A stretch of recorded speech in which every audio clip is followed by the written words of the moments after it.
Well, hello there. We're bringing you something a little bit different today. That's right, Jason. We don't normally do interviews around here, but today we have an interview for you with Michelle Rohr from Secret Owl Society. Michelle has a digital products business where she sells planners and courses and other products tailored towards creatives who are really interested in personal development. She has been a part of Wandering Aimfully since 2017, back when it was By Our Future. Very exciting. She's been around for that long. And I just love that Michelle is a complete rule breaker. She just does things really very differently. It really warms my action-taking heart to watch someone also break all these rules.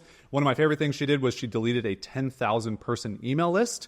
She's also a very intuitive creator, so she really follows her flow state. So if that is something that resonates with you, I think you're really going to like the things that she has to say and her story around creating and selling. And that's what I love about Michelle is that she, I think, just is a perfect example of someone running a calm business and allowing her business to evolve as she evolves as a person. And so if you are looking for kind of a model of someone building a business that is more predictable, more profitable, more peaceful, then I think you'll be really inspired by Michelle's story. And just as a reminder, we do have an enrollment period coming up for WAIM Unlimited. If you want some unboring coaching from the two of us, August 26th through September 10th. You can learn more in the description of this episode if you're listening to it as a podcast, or in the first pinned comment on YouTube if you're watching it there. Check out WAIM Unlimited, see if it's right for you. Perfect. Let's get into the interview with Michelle. Hello, hello. Thank you for having me. Of course. All right, we're going to begin with one of the heavy hitting questions, which is the background on your entire business, where it all got started, and every little nook and cranny of the stories you want to tell. Just kidding. We got introduced to each other in 2016, so I was kind of thinking maybe start it from there. And what has your business kind of evolved like since then? My business started in 2012, and it was basically a blog where I was sharing my own personal growth journey, and then it evolved into having some graphic design clients and selling planners on Etsy. So I was making a full-time income from planners and clients. And I had been doing some courses for my clients, but then I realized, you know what, let me make my own course for my own business. And it started to take off like right out of the gate. It had a $10,000 launch in the first month. And I realized a couple of things. And one of them was it can be really expensive selling a course on an online course platform. And I came across you guys. You were selling By Our Future, which is now Wandering Aimfully. And it came with a lifetime pricing deal for everything you've ever made and everything you would ever make. And that included an online course platform called Teachery. And so I just knew that the price of the program was going to save me so much more money because I had already spent that plus more hosting my course on another platform that was costing me money every month forever. So I switched over, and that was how I just bought into your world. And then it just became a whole opportunity to build friendships with you guys. I signed up for coaching for like 2 years, one-on-one with Jason, and started becoming a course creating machine with your platform. But that's what 2017 really looked like for me with you guys. Do you remember, Caroline? It's funny, we don't have this in the notes, but it just popped into my head. It was By My Future in 2015, Yep. And it's just me. And then it was By Our Future, because we basically had so much stuff that was like we had like Venn diagrams on Venn diagrams of Venn diagrams of like our audiences and products. And I remember we were doing By Our Future, and for some reason, one of the two of us was like, let's offer just like 5 spots of like a one-on-one coaching. Yep. Because I had been doing that kind of organically, but not really planned. And I remember both of us being like, maybe we'll sell 5, maybe.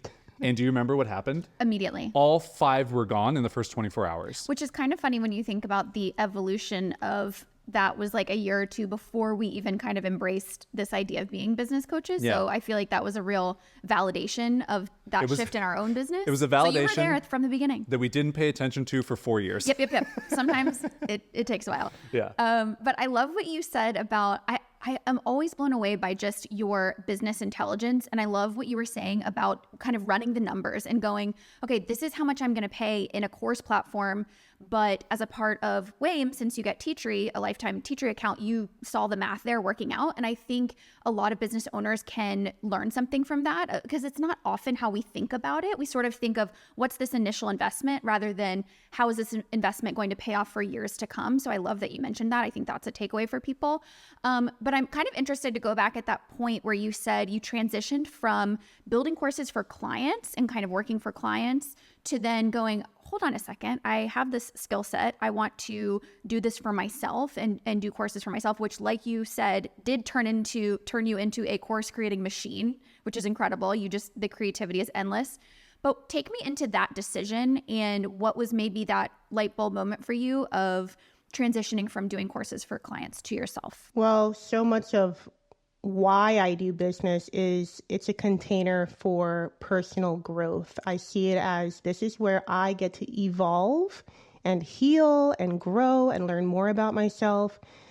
So really that switch between, okay, I'm making courses for clients to I'm making courses for myself, it was really an act of healing because my pattern of putting myself last, and we all have these patterns that we do that we've just pulled into entrepreneurship out of our childhood and we're just holding them like a personality trait.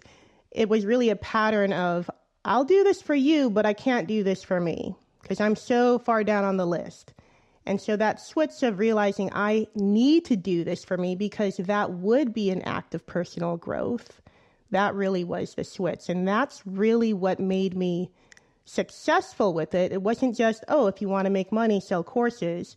It was, if you want to grow into the next evolution of yourself, you need to use courses as that next container for letting go of what really isn't serving you and being the fuller expression of you.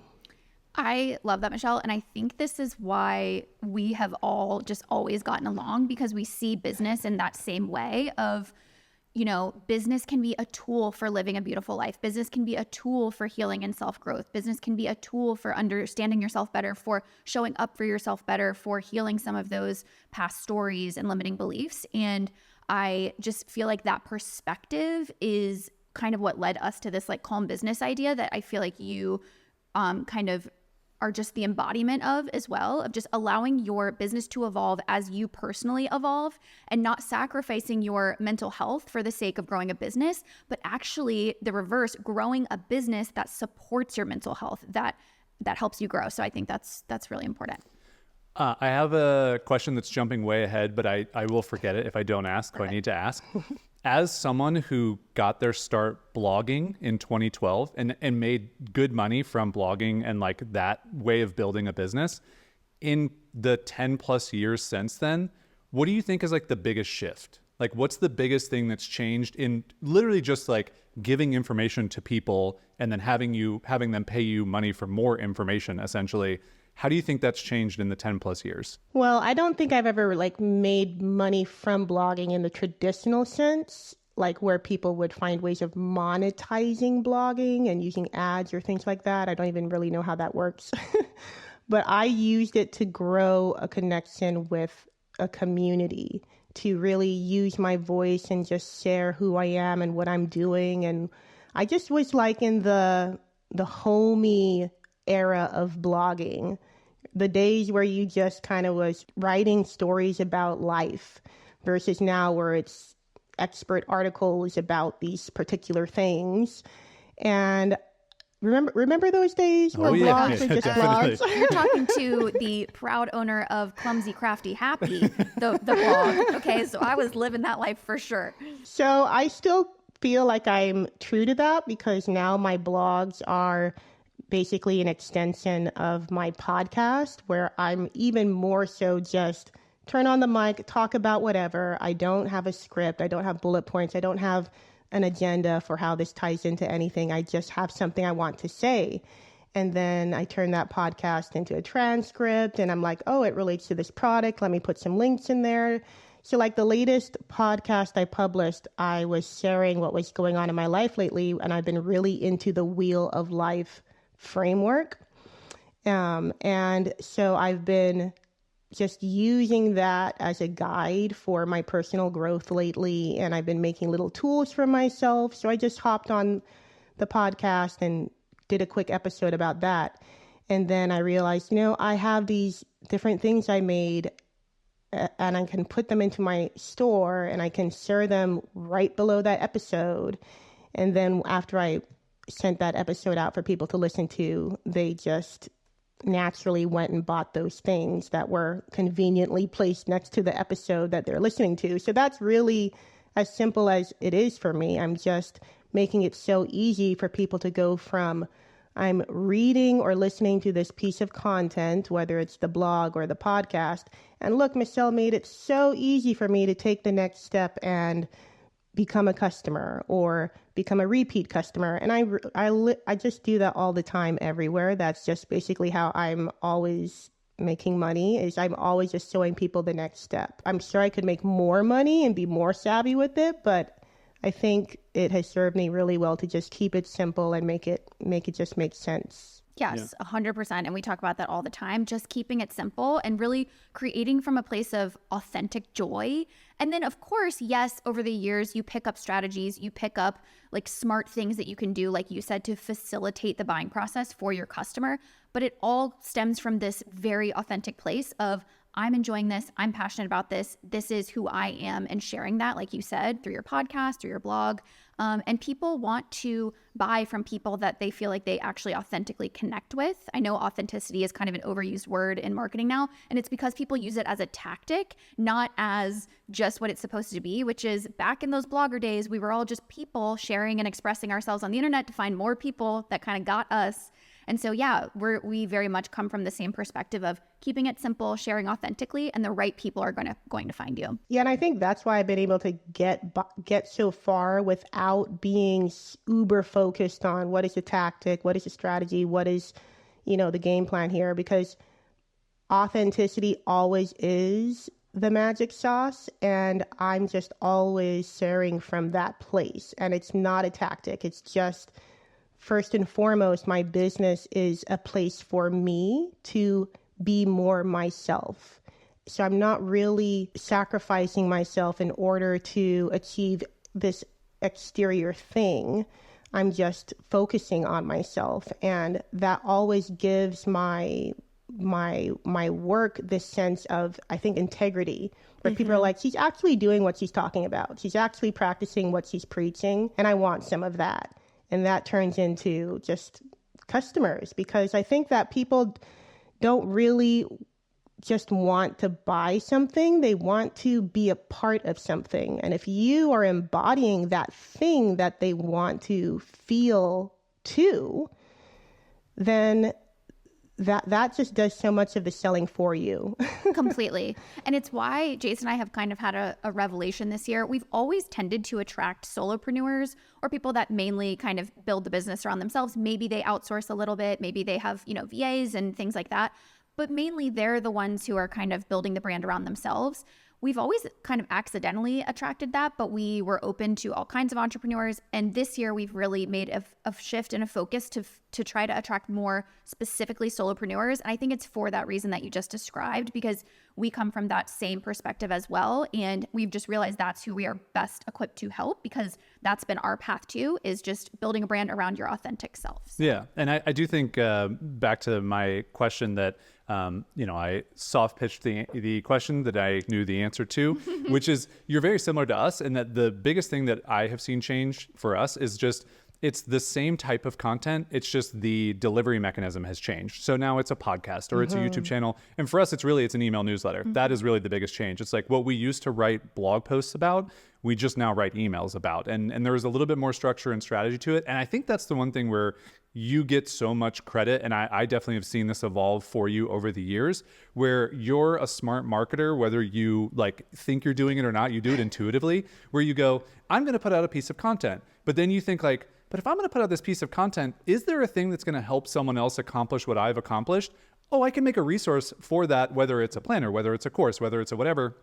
And that gets attached to it. And I think that's the missing piece for a lot of people, is that they just want to make content and there's no actually real marketing or promotion or anything initiative to it, which is totally fine if that's not your goal. But if your goal is to have a profitable business, a lot of times it's anchoring that content to something that people can buy. Yeah, I am always selling. I think that's the other thing too, is I am Every email, I don't think you've ever had an email from me, Jason, where I wasn't selling something. And I know that goes against rules, traditional rules with online marketing is you want to give, and then have something to sell. And I'm like, the stuff I'm selling is where it's at. Like, this is good stuff. So I am always showing people what I have to offer. And I just make it feel very, I'm not like selling what I'm selling. I'm just showing it's available. So it doesn't feel like I'm selling. I'm just showing, here, you listen to this, you might like this. Here, I improved this product. Here's the link if you want to go check it out. Like, I'm just making it very easy for people to learn more or to see what's available. But I'm not like saying, here's all of my answers to why you might object to this, or here are all the reasons why you need to buy it. I don't do any of that. I'm just always showing people, here's what I have to, here's what I have, here's what's in the shop. And yeah, I always, every single email newsletter has something that's for sale, has some, like, it has tons of things that I'm selling in every newsletter. And I have never once gotten a complaint. I only have people say, I love your newsletter. I look forward to it every week. It feels like Christmas in my inbox. It's so beautiful. I can't wait. And I think it's because of the energy behind how I'm doing it. It's not this desperate, you need to buy from me. It's, I have some pretty amazing, beautiful things, and I know you'd love it. So here's an easy way to go check those things out. You don't have to, but I made it easy for you. Yeah, you don't have to convince anyone. Yeah, exactly. Right? Yeah. Let's talk about breaking some rules because around here we love breaking rules and doing things differently. But I remember there's a really fun story back when we first started chatting. I remember, I think it was maybe our second call that we did, our one-on-one coaching. And I remember you saying, I think I'm going to delete my entire email list, which at the time was probably almost 10,000 people, if I remember correctly. Like, it was a sizable email list most people would really want to have. And I remember my gut reaction as like someone who's supposed to be quote unquote business coaching you was like, hold on a second, this is a bad idea. But then I had like the other part of me that just loves doing things differently and breaking the rules. So I was like, yeah, let's do it. This sounds fun. Let's just burn the whole thing down. So can you take us back to that moment of why you did that, what you led you to that decision, and then where it actually kind of has gone from there? Man, it was a crazy decision. But all genuinely intuitive decisions kind of are crazy. And it was an intuitive decision. I think I was heavily pregnant with my first child. He's 5 years old now. And I think that alone was getting my brain to like switch into a different gear. Like, you're going to be a mama soon. You can't play the same games anymore. And one of the games I didn't want to play anymore was the freebie email game. There's nothing wrong with trading emails for freebies. It just wasn't a playground I wanted to play in anymore. It wasn't fun anymore. I was building my list with these people who signed up for a free thing and just wanted more free things. And I know there's ways to like convert people and all of that, but I was like, how can I create a business full of customers? I don't want to be on this train of how do I convert people who signed up to my list for a free thing and hopefully I can get them to buy something. I didn't want to do that anymore. So I deleted 10,000 people from my list. The only people I kept on the list were people who had bought something. And what that did was it switched my brain into this gear of, okay, time to create customers. Because the only way to get on my list from that point on for the next few years was to become a customer. There was no way to join my newsletter without buying something first. And that made me start to think of ways of how do we create at least one customer a day? And that was like a filter that I applied to my brain, like one customer a day. That is the assignment. Yes. And my brain just started giving me answers like, do this, do that, clean up the sales page, make the product better, make it easier for people to buy, make that button bigger. Like, it just gave me energetic solutions, tactical solutions. And I started creating at least one customer a day. And one of the things that I did too was all the things that used to be free, I made pay what you want. I was like, if you can't at least pay $1 for it, then you probably don't want it anyway. So I just made it so easy for people to become customers. And it's so much easier to sell more to people who have already bought something than to try to sell something to people who never bought something. And so what I started to do was create this ladder where people would start at a very low cost product and just continuously buy more and more, and go up this ladder where the offerings became more expensive but also more amazing. And so I just had customers buy thing after thing after thing, where that $1 pay what you want customer could end up being a $2,000 customer because of the journey they went on. That has held true to this day. Every day I create a new customer minimum. Now it's more than that, more than one minimum. But in the beginning, it was at least one customer a day. Can we do that? Can we make our business about solving for that equation? And that really did change everything, because I don't think I would have gotten on the trajectory that led me to where I am right now if it wasn't for that brave, bold, pregnant decision that I made back then. And yeah, it was scary, but it was exciting because I knew it was the right thing to do. I love that. And again, going back to what we were saying before, I think that is the benefit of when you build a business that evolves based on your own personal growth. Is this very big change was happening in your personal life, and it was a catalyst for a big business change. And that is the benefit that you get. And I think what we were saying about your email list and the fact that you have no qualms about selling in every email is because you very strategically made this big, bold move to build a list of customers. And so they are there they've already met the minimum bar of, I'm here because I'm willing to exchange money for value. And so cool, just give me more of that amazing value that I've already received. So I think that's such an interesting strategy. It also points out something that we talk a lot about inside Wayne, which is we'll give you a blueprint of like how we've built our business. But again, you've heard this over and over again. If your business is built to, fit around you as a person, we're all individuals. So we very much like to empower people to like do the thing that works for you. We always talk about unicorn power engage. Like, you're a unicorn, make your business like to fit you as a unicorn. And the last thing I just want to touch on is the one sale a day. Yeah. Because that is such a powerful takeaway for someone. I think solopreneurs, especially because there's so many things to do, we get overwhelmed very easily. And, we do have these financial goals. Hopefully those financial goals are based on an enough number where this number you're working toward. But I love like one sale a day breaks it down to this very bite-sized, very actionable. And like you said, by making the focus so micro, it actually revealed these very micro solutions, and micro solutions add up to very big impact. Do you remember what some of the first products were when you started to try to achieve the one sale per day? Just curious, kind of going back to that mindset, because I think it's really helpful and also keyword cookie shop. I want to come back to my cookie shop idea. But I think it's really helpful for people who might be listening to this who are thinking to themselves like, oh, I have an email list. None of them are customers. I have maybe a product that I sell, but I don't necessarily think I could sell, it's like, say it's a $500 product or something like that, whatever. I don't think I could sell one of those per day. I think it takes a longer time. And I think you were in the same position, at least, like, what could I sell every day that's something that like people would buy? So I'm curious if you remember what some of those first things that you put up for sale, or maybe you already had that you started charging for, like you mentioned. I had a lot of printables, so those could be very low cost products. I had my course, which was, I think, $300, and I had a membership at the time. So I did have like an array, but I think that you can at least, even if all you have is like a $500 product, you can look at that product and think, what can I pull out of here and charge a small amount for?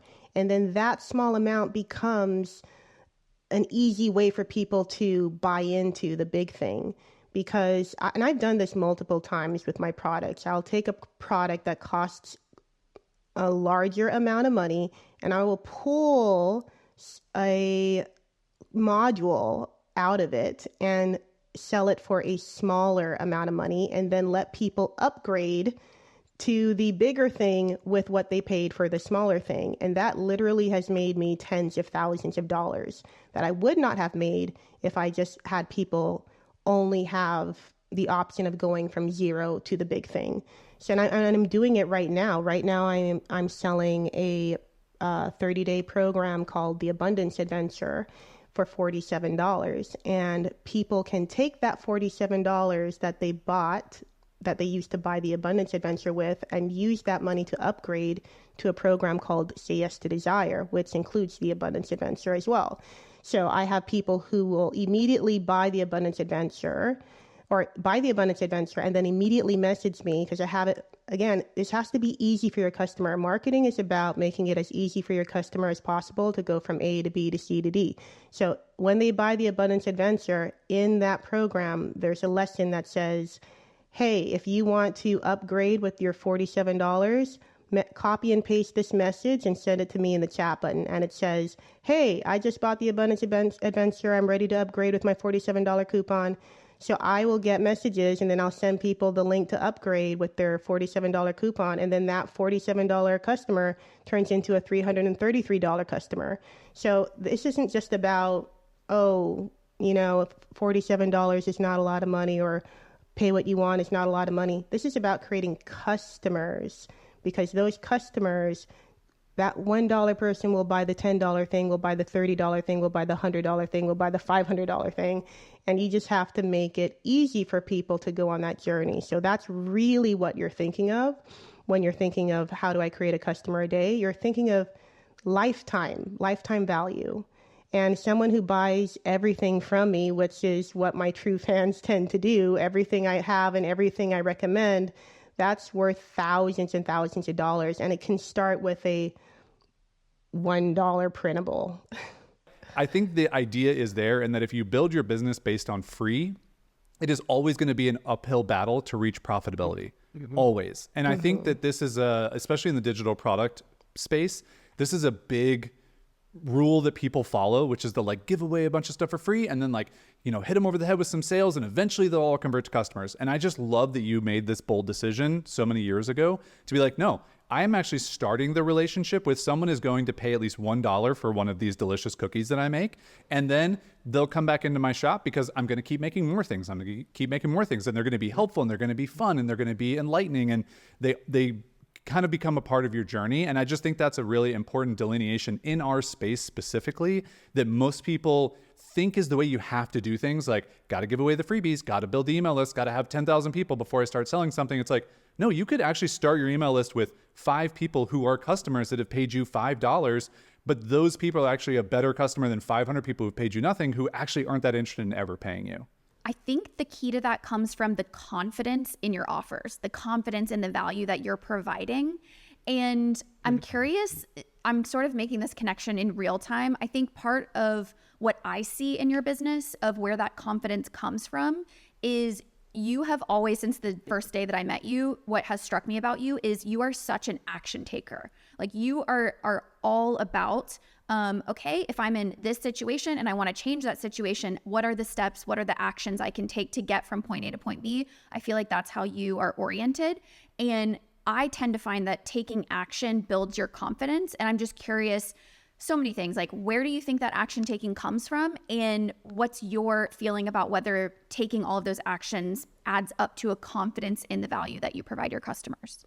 I think my action orientedness really comes from just completely trusting in the magic of inspired action. So when I'm taking action, it's not this action of, oh, I need to do this, needs to get done, follow these steps. The action I'm taking, and Jason can see it because I'm always giving him the fruition of my actions in Slack. Like, here's a link for this, here's a link for that. I made this sales pitch. I need to do it.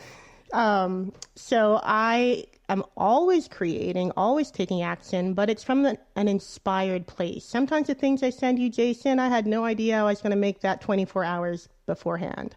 Like, it's always something that was just hitting me out of nowhere, and I just had to make it happen. And when I'm in that energy, I will get a week's worth of work done in a day. I have that's the flow state. Like that's that magical place where anything is possible and you're a genius and you can create like some sort of Merlin. And so that really is where a lot of my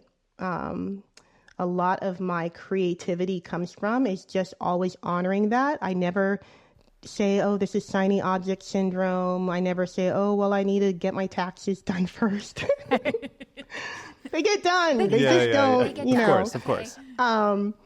But I'm always honoring that. I never say no to that. And it just always hits me. I think that when you listen to your intuition, it just says, oh, it's safe to keep talking then. It's safe to keep communicating here. But when you're always shutting that intuition down, it's like, okay, I guess I'll just go dormant.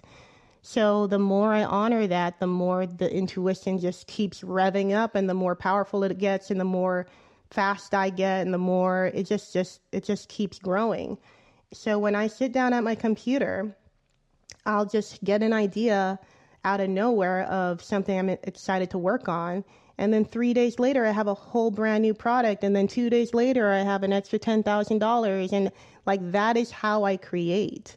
And I do have things that are on the list that's like, oh, you should do this, and you got to update that, and you got to fix this. But I never make that go above the inspired action. I never make that more urgent or important. Like, yeah, it needs to get done, but this is my business and I call the shots, so I can get it done whenever I want to. Yep. And no one cares either way. So I think we put these rules around our work and our creativity that we've dragged in from school or corporate, when really this business, I realize this is completely my playground. I can do whatever I want. And if I can make a place where I can honor me being the most powerful version of myself, that's what I'm going to do. And I think maybe we are kind of afraid to do that because we were never given permission to do that in other areas. We were never shown how to do that. We were never praised for that. I remember my very short stint in real school as a kid. I wanted to do something that I felt inspired to do, and the teacher wanted me to do something else, and I didn't see anything wrong with doing what I wanted, and the teacher got really mad at me and made that a really sad day. And I can just see how we all kind of have that in our system, and yet we don't need to do that as adults with our own businesses. So it's really about, can you make your business a place to honor what you actually feel like doing? I 100% know there's things on our plate that we need to do that we don't feel like doing, but a lot of that is optional. Like a lot of the things that I have on my list that says, Michelle, you should do all these things, they're 100% optional. Unless it's taxes or, a really broken link in the course. And a broken link. Exactly. Yeah. Taxes and broken links. That's about it.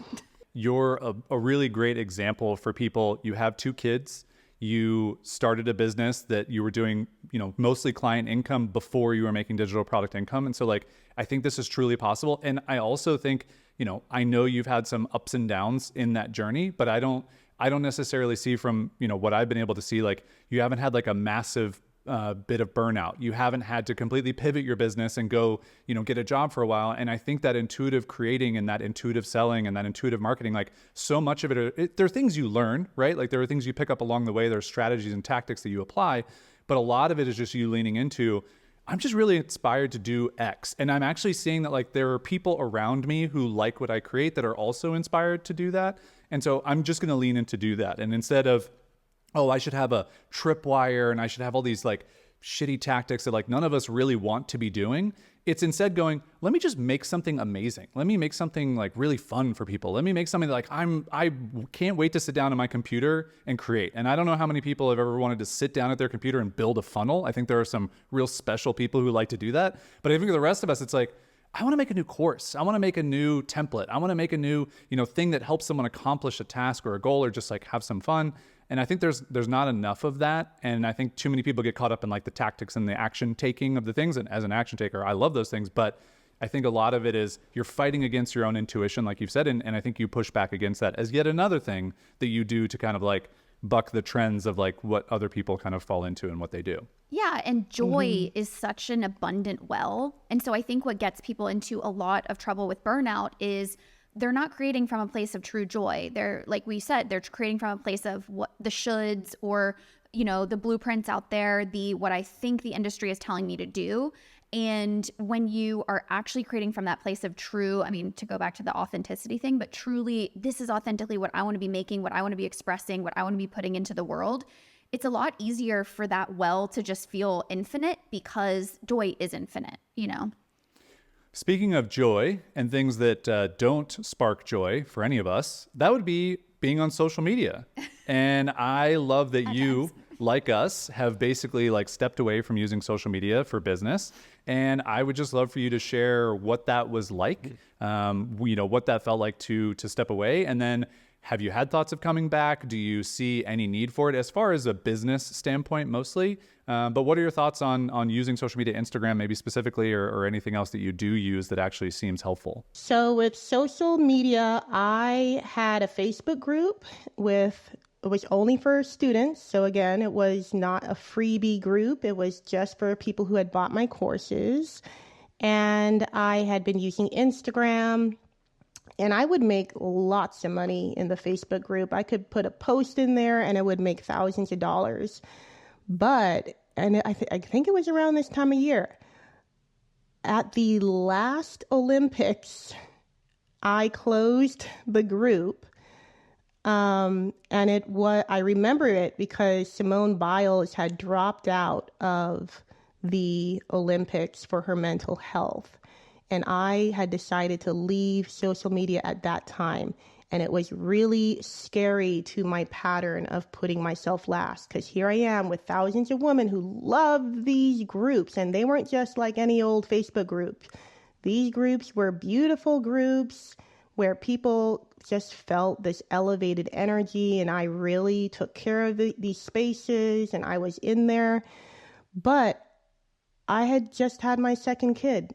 My life is changing. My priorities are changing. And also there's a lot going on in the world. There's COVID, there's racism uproar. There is just so many things going on that I'm dealing with personally. And then all my community's dealing with it.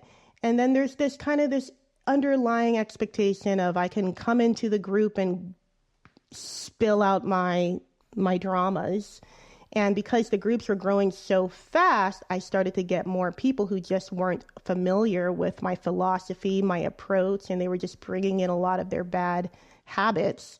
And so I started to feel like I was putting out fires. I started to feel like people would pick fights with each other, and then I'm on a walk with my kids and I'm being tagged like crazy to come into my group and to fix this problem. And she called me a racist. And I was like, what the heck is going on? So I remember I did a video in the group where I just basically addressed everyone in the group. And I was like, you know what? If you guys have a disagreement, something happens, I am out for a walk with my kid. I am not in this group trying to keep everybody adult. And I just realized that this is not expanding me anymore. And my business is for my expansion. That's what keeps everything afloat. If I start putting myself last to give everyone what they want or what I think they want, then this is all going to fall apart. At one point in time, opening up a Facebook group was scary, was expansive. It was something that I had to grow into. But at that point in time, with 2 kids and a whole lot to deal with, I saw that for me to keep growing, I had to close those groups. I had to get off of Facebook, off of Instagram, even though I was making good money from those, even though I'm the sole income provider. So it was really scary. It was interesting that after I closed those groups, I started getting a lot of thank yous. People saying, thank you so much. I loved your groups, but I realized that I was going in there and asking questions and trying to get help when really I just needed to go and do the damn thing. I had people say, I really wanted to go into the group and ask this question, but because there was no group, I had to just go do it. Like, people started to just sit with themselves. And I realized that this is just further confirmation of what I keep learning, which is when you put yourself first, we all get to come first. By closing those groups, I wasn't putting anyone else last. I was giving them the space to put themselves first. And so I just keep trying to honor this approach of, Michelle, it is safe for you to put yourself first, and that is always going to, keep you on the right path. And so it's so much bigger than just quitting social media. It was quitting social media was just a byproduct of what's the next step in you putting yourself first, Michelle. As long as I honor that, everything takes care of itself, because by doing that, I was able to align myself with what was aligned for me, and that was doing more with email marketing. I took email marketing to a whole new level. I had barely been emailing my list before, and now I'm starting to email them every week. And I created a kit with Maria Alejandra called the Pretty Email Kit, and I started sending the most beautiful emails you ever did see, and I just started to have a whole lot more fun with it, and did more with affiliate marketing. So it's just a whole new world opened up where I could express myself and be more available in an authentic way. I have a group where I do monthly calls where we get on camera and we talk and we cry, and we just have that space to talk to each other without the need for 10 emojis to make sure our tone is getting across. Like, if you want to have and I've told people, if you want to have a place where you can have a sense of community, join that group, which is part of my Say Yes to Desire program. So there's these options for people where if they do want that type of access, that type of community, that is available. I just wasn't going to try to do that in a Facebook group anymore. And my income didn't suffer. I went on to make $1 million in revenue, even without Facebook and Instagram. And the way I see it is those platforms are kind of just like a machine that you're feeding into, and it's not really working for you the way you have been told. We have podcasting, Pinterest, Google, YouTube. These are search engine platforms where you're probably barely scraping the surface of what's possible with those.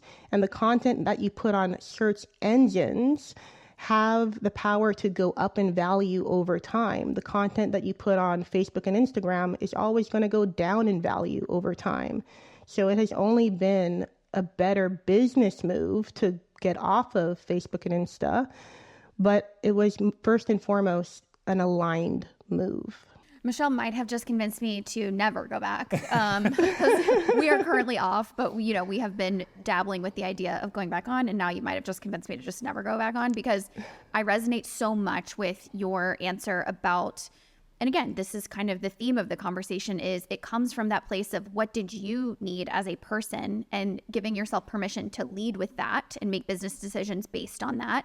And even that act in itself being a moment of personal growth for you. And similarly for us, when we were traveling, and this is kind of still in the COVID era and everything, and I was finding the same thing. I was finding that spending time on these platforms was leading me to this. It was giving me a darker outlook on the world. It was drowning out my own opinions and my own voice, because I was constantly being shouted out by anyone else's opinions, which for a creative person is not good, because you can't create from that joyful, abundant place when you have other people's opinions in your head all the time. And I found that taking a step back from all of that, it was the most creative I felt, the most peaceful I felt. And as you pointed out, it created space. Like, when you remove things, it creates opportunities for other things to come into that space. And so the way that you were able to evolve your business, the way that you were able to build your other skills, and then, like you said, creating your, sort of in-person community so that people can have real connections, but it doesn't go into that place where Facebook can so easily go of we're all behind our keyboards and we're just sort of like coming to this place to waste time and complain, right? I have held this strong belief for a very long time that like it's a huge fallacy in the usefulness of social media for business. And I think that there are many arguments to that, and everybody has their different opinions or even their own history of, hey, this has worked for me. And like, I can show you I've made, 5, 6, 7 figures in my business directly through this platform. And that's great if that works for you. But I think for people who are like us, that are, again, more intuitive creators, more soulful people, even though I come off as an emotional robot, I do have a soul. It's in there, trust me. It's in there. It's just, surrounded by cinnamon rolls. It's just covered. But I think the biggest thing that I have seen from us leaving social media, from youth leaving social media, and I think this is the place where most people get it wrong and they don't understand, is that you're actually depositing a lot more time into these platforms than you think, and energy that you then don't have to apply to other things. When you get that time and energy back, it can now go into other things, but that's the key. Is that's where you have to go, well, I have to put this energy into something else. So it's like you said, I have to put it into Pinterest. I have to put it into YouTube. I have to put it into writing emails. Like, you can't just step off of those platforms and then go, well, nothing's working better in my business. My revenues are declining. It's like, yeah, because you have to do other things. Like, you made the space, but you do have to take action and do other things in other places. So I just want to give you a lot of credit, because it has been very fun to watch and hear that you have generated $1 million in your business being completely off of social media, which I think is very inspiring. That's huge. So now this is just a selfish question because, I think we have so many things in alignment of the way that we do business, but one of the bigger differences between our businesses is how many digital products you sell.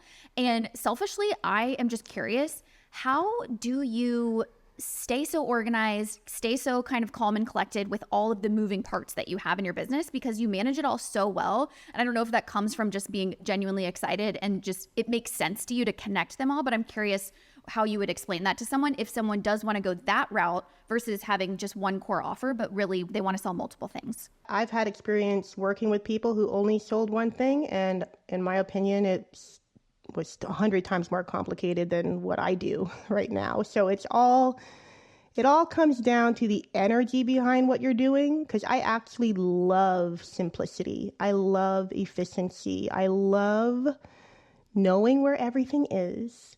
And so you could take that energy, and no matter what your model looks like, behind the scenes is going to look serene. But if you have this energy of nothing's enough and I got to do this and I got to do that, then whether you sell one thing or 100 things, the behind the scenes is going to reflect that energy. So I genuinely love to create whatever I want. I genuinely love having this ladder to my offerings where people can come in wherever feels aligned for them at whatever price point. And the fact that I have all these options just helps me, it just feels aligned. And then behind the scenes, it's very, very organized, because that's who I am. I remember being a little kid and I loved having my things where they belonged. And I loved having my little cigar box with my little trinkets and my son is the same way. If you go into he is just like me. His favorite thing is to go into his closet with its little cubby holes, take everything out, and then put it all back in. I love that. Literally. Amazing. That's me. We will have a child Yeah, that's me. Because that's Jason doing it. Yeah. And I asked him, what are you doing? I'm organizing, Mama. Amazing. So good. So my version of his cubby holes is Notion. And you guys are the ones who introduced me to Notion and then helped me get, solidified into Notion. And I took a month earlier this year where I just went even deeper into how do I make Notion work for me? Because I know I'm just scraping the surface. So just one of the things that I do is I have a master product spreadsheet in Notion with all of my products in there, and I have a column of these are the things that I want to do next for each product. And I have a column where this box signifies if I check it off, then I did this particular thing for this particular, it's all laid out on one page. And I love being able to see things on one page, and that it really can be that simple. And then the links are really easy. So everything, I have no assistants, no team, no anything right now. Haven't had for years. And it's because I just have everything super organized in Notion. Like if I'm going to send an email newsletter, I go into the email newsletter page and I click the link to open Flowdesk, click the link to open Canva, click the link to open that website, create my stuff. I have notes for the things that I want to announce that I've added to throughout the week. And then 1 hour later, I have a newsletter. Like it's all organized. So I just make it so easy for me to find everything. I have 4 main places in Notion. One is an inbox page. That's where I just dump anything that comes into my brain. So nothing stays in my brain. I 100% believe in David Allen's quote, your mind is for having ideas, not storing them. So anything that comes into my brain goes right into the inbox. I have another page, that's the index page, where it has all of my business workings on that page divided into categories, all on one page.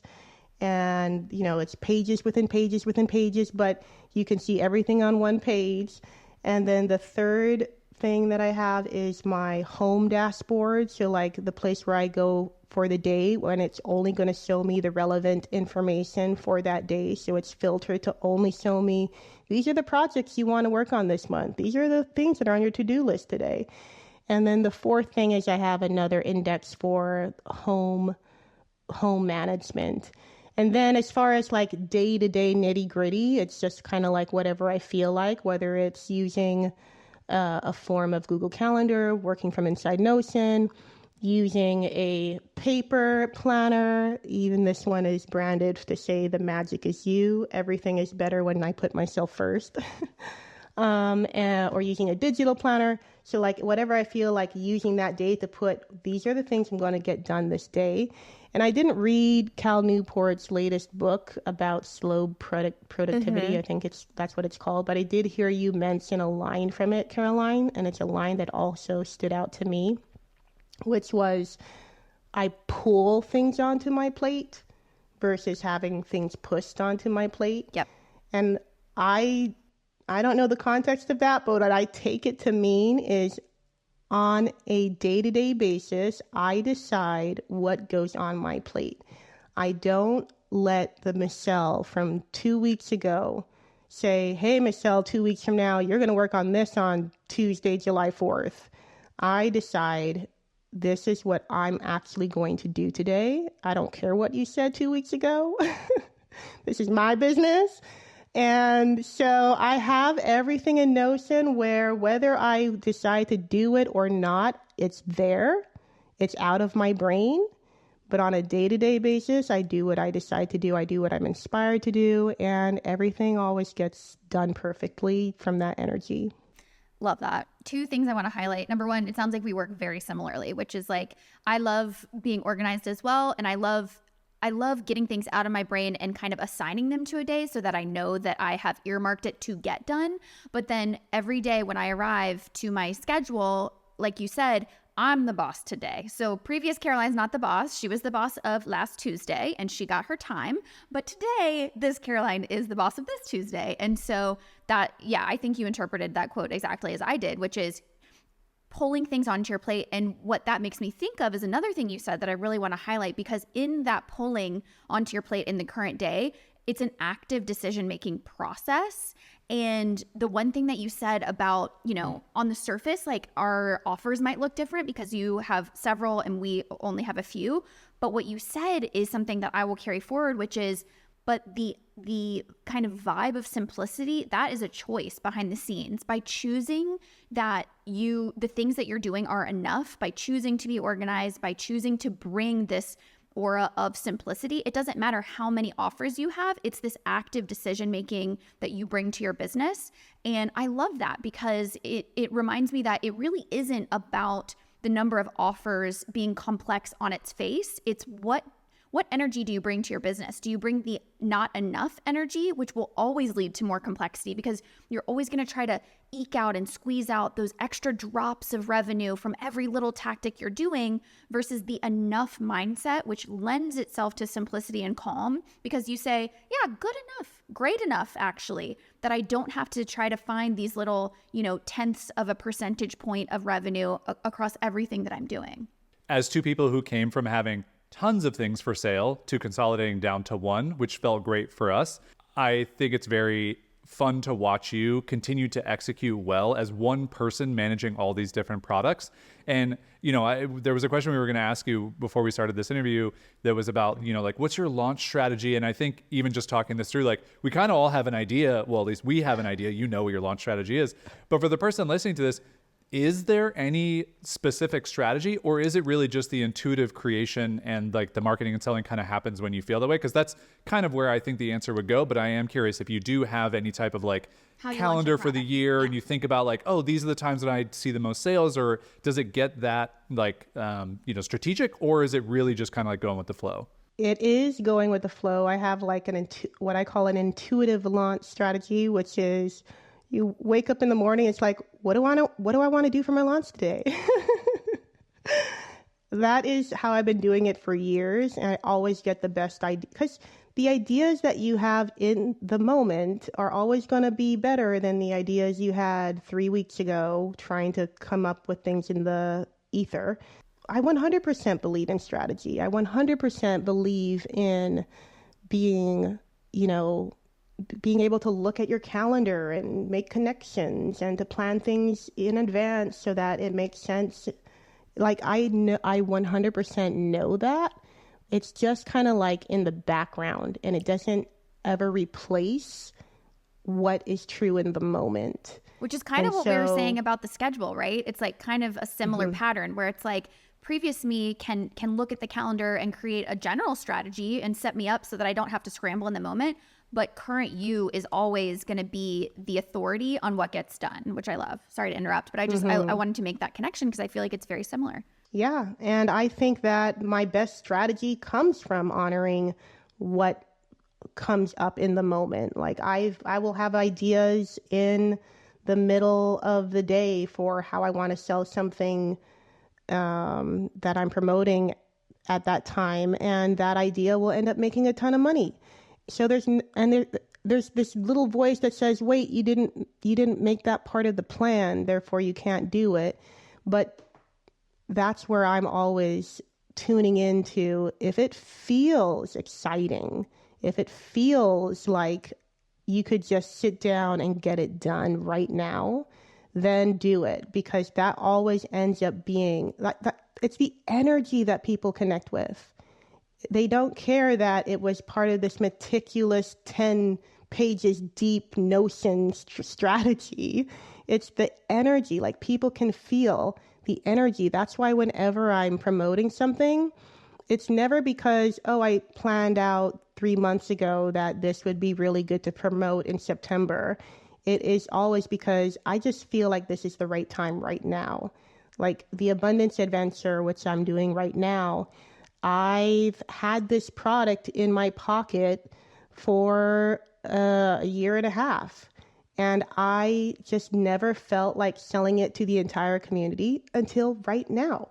And I just know that is how I'm able to sell things first and foremost. It's not because of how good the sales page looks. It's not because of the copy. It's not because of whatever, hitting whatever pain points. It's because there's an energy inside of me that they're able to feel. And I have to wait for that energy to be there. I can't fake it. I can't overcompensate for it. It has to be there. And then that turns into the ideas and the strategy and the pivots that, create a successful launch for me. I think you're very special. I don't think the intuitive launching is for everybody, but I do think it has worked extremely well for you. And I think it's a good permission slip for some people who just don't want to follow a specific way of selling their things. And if this works better for you, I think that's the thing we always lean. As business coaches, we always try to be open to every single person is different. Every single person has different circumstances. Some tactics work really well for the people who are like, just give me the tactics, please. Like I cannot get out of my own way. I need to be told what to do. And some people like you, I think you need the space to be able to go, I just want to do this in my own way and feel what feels good. And over time, I think, like you said, there's a lot of background tasks that are going behind the scenes that most people have not earned over years of doing this, where you just, it's very natural based on you're like, oh, okay, this feels like the right time to do this. And, now I can launch this thing and I'm going to have it up for sale for 3 days because that's what feels right. And then I'm going to move on to the next thing. And like, those are things that they are strategic. They just aren't strategically planned because you don't have to because you've done it so much. Can we do one last bold Michelle move in this, which we also have done? So I think we have just been in very much life alignment these past couple of years. And one of those things, completely uprooting your entire life in the US and moving to a country where I believe you had never stepped foot before, like us. And you just decided to move from the US with your family to Portugal. And what was that like? How did that feel? Where did it stem from? And then you've been here for, I think, over a year and a half now, like us, 2 years. Where do you kind of like see that going moving forward? Well, we had just moved to Miami and we had just settled in. And I remember we watched a YouTube video of a family that had moved from America to Lisbon. And we just had stumbled across that video, and then we decided to take a walk. At the beginning of the walk, we're like, what if we move to Portugal? And by the end of the walk, we're like, we were moving to Portugal. That's my favorite. That's a great walk. So that's how the decision was made. And I have always felt a resonance with Europe. I've always felt connected here. I love the quality of life. And so it was just a matter of getting over here, which took a couple of tries. And once we got here, it was amazing. We had never been here before, and we were just struck by how family friendly it is. I felt like my kids just had immediate access to hundreds of new aunts and uncles because of how friendly everyone was. There's a story I like to tell. I took my kid to a restaurant and we walked in and it was packed. The only place to sit were at these high bar stool chairs by the window. And these 2 Portuguese women sitting at a table saw us, and they were in the middle of eating their lunch. And they saw us come in. They saw that they saw us sitting at the bar stools, and they picked up all their food and came and traded places with us and told us to go sit at their table. I'm going to get emotional. And I just love that. I just felt so seen, and it's just been more and more experiences like that. My husband has cried over experiences like that, and I love it here. It's a beautiful place. You guys asked the wrong question. Apologies, but we feel the same way. It's a beautiful place. It's a beautiful culture. And, coming from the United States, which there are plenty of positive things about living and being born in the United States, of course. But like you said, the sensibility here in Europe, but more specifically, it's just so special in Portugal. And the community feeling, the rich history, the warmth and the openness, especially to people whose Portuguese is very rusty and we're trying, but there's nowhere like it that we've experienced. So you telling that story is very moving to me as well. And also I just go, of course that happened, because that seems like something that would happen, with 2 Portuguese women. Selfishly, from the staying on business track for a second, do you think moving to Portugal has made a big impact in your creativity, working on your business, having kind of more positive feelings towards sitting down and creating every day? Or do you think that's kind of been the same, whether you lived in the US or not?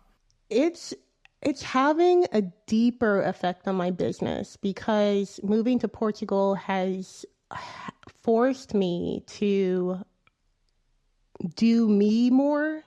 Like when you leave a country and you move somewhere where you don't know anyone, you're not around family, you're not around your old routines, it forces you to like really look at, okay, who am I? Where am I going? What am I doing? And so I remember the first year being really hard, actually, because I just had to like cut a lot of energetic cords and a lot of things that just were not serving me anymore. And this year, it just feels like I'm laying a foundation and getting more tight on things that were easier to kind of like push to the side. So it hasn't really been about a lot of business action, even though I'm sure anyone looking at me it's like, oh, what are you talking about, Michelle? You're doing something in business all the time. But in a way, I just kind of feel like I've taken my foot off the gas with business, and I've turned more inward since moving here. And I'm sure that it's like the bamboo tree metaphor. Like the roots are going so deep that you think that nothing's happening, and then all of a sudden it's 2 stories high. And I feel like that's what is happening for me right now. Yes, I am doing a lot of business stuff, but in a way that just feels more deep and more about sinking my teeth into who am I, and am I really, like, what is that next level of doing that work around putting myself first? Because I always think that I'm doing that work, and then a new year comes along and I'm realizing I didn't know nothing. I'm just getting started.